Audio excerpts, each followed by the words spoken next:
अब हम जाएंगे अपने अगले टॉपिक की तरफ जो कि है eco friendly driving. Eco friendly driving हमारे लेक्चर नंबर 6 का लास्ट टॉपिक है।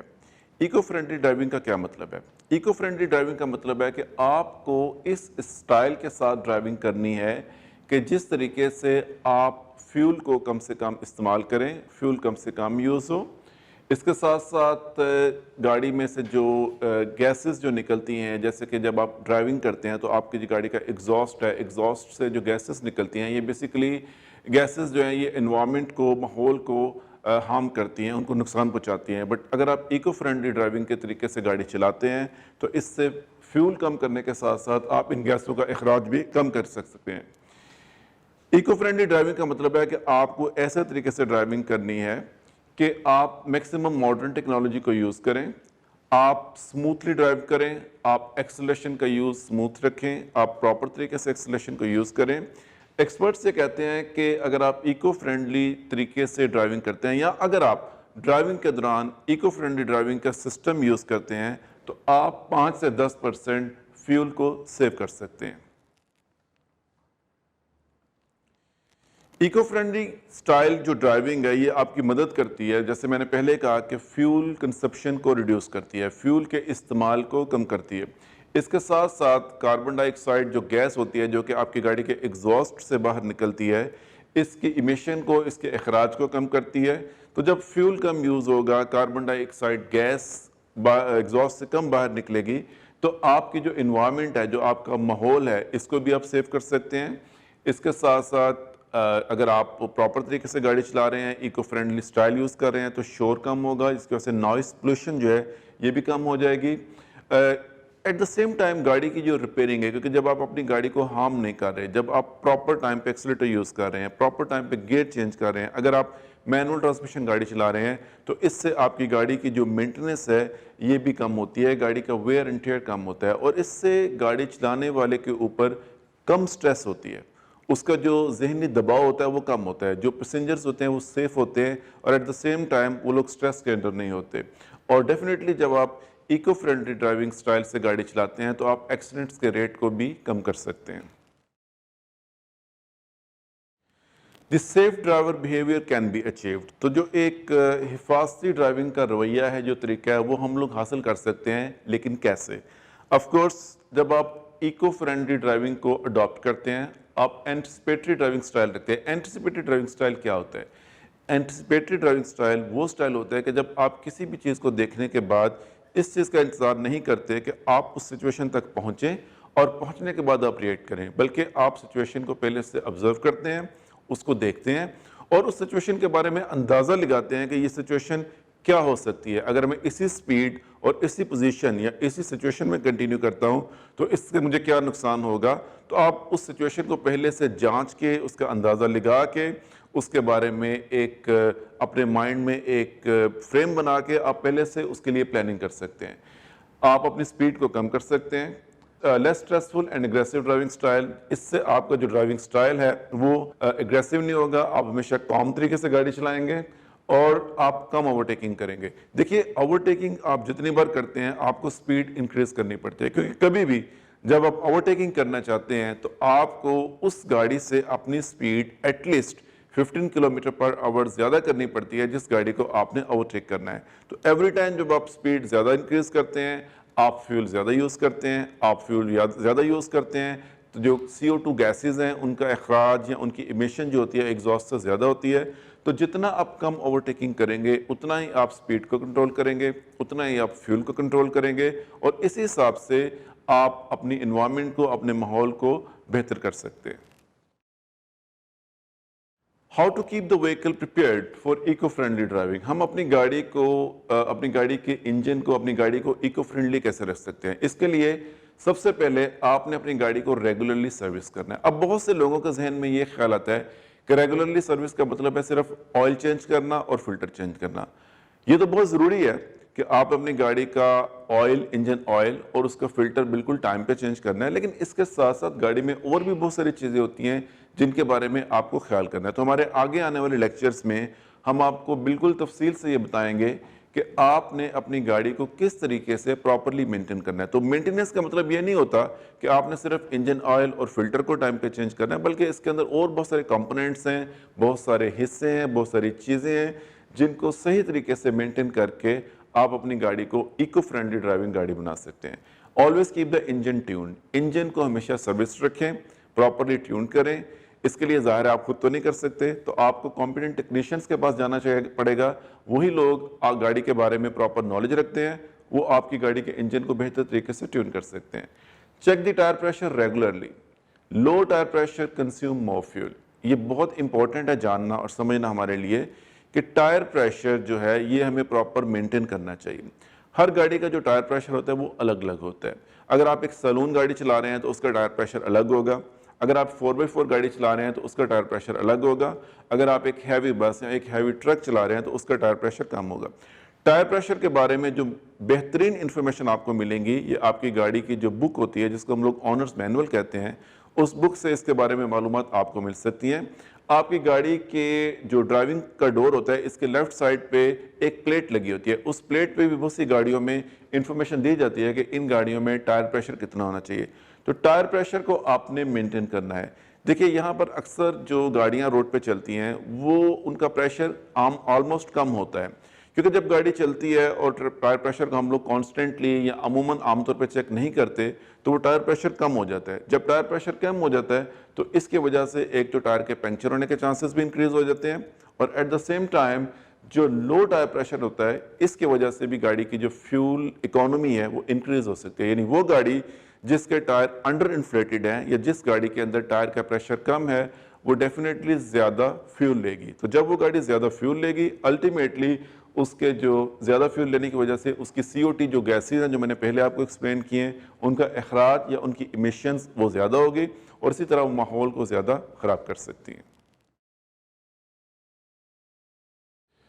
While driving, the motorist should, गाड़ी चलाने के दौरान गाड़ी चलाने वालों को चाहिए कि अवॉइड ओवरलोडिंग द व्हीकल। अगर आप एक ऐसी गाड़ी चला रहे हैं, फर्स्ट ऑफ ऑल आप अगर एक सैलून गाड़ी चला रहे हैं तो उसके अंदर जितने पैसेंजर की कैपेसिटी है, जितने पैसेंजर की गुंजाइश है मैन्युफैक्चरर्स की तरफ से, आप उतने ही पैसेंजर यूज़ करें, क्योंकि उतने पैसेंजर्स के साथ वो गाड़ी सेफ है।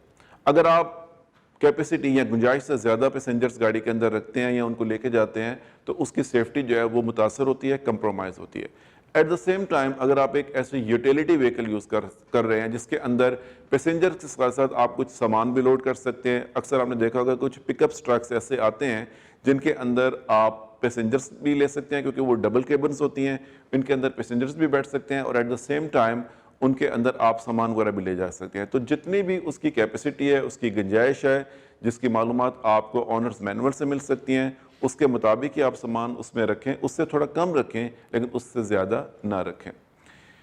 Improve aerodynamic efficient by closing windows to make a real difference while driving, motorists need to। देखिए जब आप ड्राइविंग करते हैं तो अपोजिट साइड से एयर आपकी गाड़ी के ऊपर अफेक्ट करती है। तो जब आप स्पीड में जा रहे हैं, दूसरी साइड से जो एयर आ रही है वो आपकी गाड़ी की स्पीड के ऊपर अफेक्ट करती है, आपकी गाड़ी की स्पीड को रेजिस्ट करती है। सो फर्ज करें कि अगर आपकी गाड़ी 80 की स्पीड पर जा रही है और एयर प्रेशर अगर वहाँ से ज़्यादा आ रहा है तो गाड़ी की स्पीड अफेक्ट हो सकती है। तो जो अपोजिट साइड से, मुखालिफ सिमत से जो एयर की रेजिस्टेंस है उसको कम करने के लिए आपको अपनी गाड़ी की विंडोज़ को क्लोज रखना चाहिए और स्मूथ एक्सेलरेशन यूज़ करनी चाहिए। एक्सीलेटर को कभी भी टैप नहीं करना चाहिए, हिट नहीं करना चाहिए, ग्रेजुअली और स्मूथली यूज़ करना चाहिए। Scan road ahead and decelerate accordingly to avoid unnecessary braking. देखिए हमने पहले बहुत बार जिक्र किया है स्कैनिंग का।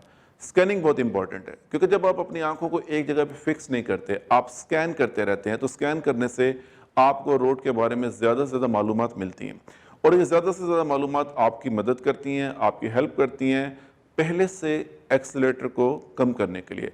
अगर आप दूर तक रोड को देख रहे हैं और आपको आगे एक ऐसी सिचुएशन नज़र आ रही है जो आपको फोर्स कर रही है कि आप अपनी स्पीड को कम करें, तो ज़रूरी नहीं है कि आप वहाँ पर ब्रेक ही यूज़ करें। अगर आप टाइम पे एक्सीलेटर से पाँव उठाते हैं तो आपको ब्रेक यूज़ करने की ज़रूरत नहीं पड़ेगी। बट अगर आप स्कैन नहीं कर रहे, आप सिचुएशन को ऑब्जर्व नहीं कर रहे, तो लास्ट मोमेंट पे जब आप उस सिचुएशन को ऑब्जर्व करेंगे तो फिर आपकी गाड़ी सिर्फ एक्सीलेटर छोड़ने से कंट्रोल नहीं होगी, बल्कि आपको वहाँ पर ब्रेक यूज़ करनी पड़ेगी। In case of driving a manual transmission vehicle, select the higher gear as soon as possible. देखिए आजकल ऑटोमेटिक गाड़ियां बहुत ज़्यादा हैं, लेकिन फिर भी कुछ मैनुअल ट्रांसमिशन व्हीकल्स भी रोड के ऊपर यूज़ होती हैं। ख़ास तौर पे जो यूटिलिटी व्हीकल्स होती हैं या जो पिकअप ट्रक्स होते हैं या जो हैवी बसेस या हैवी ट्रक्स होते हैं, ये mainly manual gear transmission vehicle होती हैं। तो अगर आप कोई भी गाड़ी चला रहे हैं, चाहे आप लाइट व्हीकल चला रहे हैं, चाहे आप कोई पिकअप चला रहे हैं, कोई यूटिलिटी व्हीकल चला रहे हैं, तो आपको इस चीज़ का ख्याल रखना है कि आप गियर्स को टाइम पे चेंज करें। जब आप गियर्स को टाइम पे चेंज करते हैं या उससे थोड़ा पहले चेंज करते हैं, तो इससे आप इंजन को पनिश नहीं करते, आप इंजन के ऊपर ज़्यादा प्रेशर नहीं डालते। तो जब आप इंजन पे ज़्यादा प्रेशर नहीं डालते, अल्टीमेटली आपकी गाड़ी फ्यूल भी कम लेती है, और जब वो फ्यूल कम लेती है तो इससे पोल्यूशंस पैदा नहीं होती, और जो एक इन्वायरमेंट है, एक जो माहौल है हमारा, उसको सेव करने में भी मदद मिलती है। For the best performance always keep engine speed below 3000 RPM। आपकी गाड़ी के अंदर 2 मीटर होते हैं। 1 मीटर जो होता है वो स्पीड को शो करता है, आपकी गाड़ी जितनी स्पीड पे भी ट्रैवल कर रही है, 20, 40, 60, 80, 100, 120, तो वो स्पीडोमीटर उस गाड़ी की उस वक्त की स्पीड को शो करता है। But at the same time उस मीटर के साथ लेफ्ट साइड में या कभी कभी राइट साइड में एक और मीटर होता है जिसको हम कहते हैं RPM मीटर, यानी रेवोल्यूशन पर मिनट। तो इंजन 1 मिनट में कितने टाइम सर्कल करता है वो आपको उस मीटर के थ्रू, उस मीटर के जरिए आपको पता चलता है। तो उसके अंदर, उस मीटर के अंदर जो एक नीडल दी जाती है या जो एक इसके अंदर एक हैंड दिया जाता है, वो कभी भी 3000 RPM से ऊपर नहीं जाना चाहिए। अगर आप उसको 3000 RPM से नीचे रखते हैं तो इसका मतलब है कि आपकी गाड़ी इस वक्त इको फ्रेंडली एनवायरनमेंट में ड्राइव कर रही है।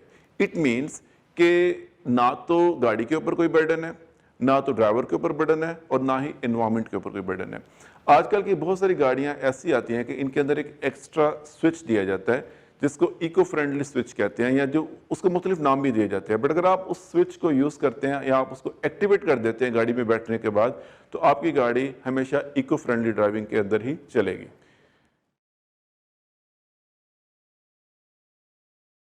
स्टडी स्पीड रखें, यानी कि स्पीड को इस तरह यूज नहीं करना चाहिए कि अभी आप 60 पे जा रहे हैं, थोड़ी देर बाद आप 65 पे चले गए, फिर आप 55 पे आ गए, फिर आप दोबारा 70 पे चले गए।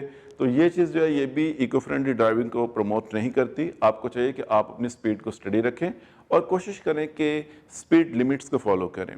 अगर आप 80 और 100 के बीच में गाड़ी चलाते हैं तो इससे आप अपनी गाड़ी को कंट्रोल भी कर सकते हैं ऑन टाइम, और इससे आप अपनी इन्वायरमेंट को भी सेव कर सकते हैं। If safe to do so, use cruise control to drive more efficiently।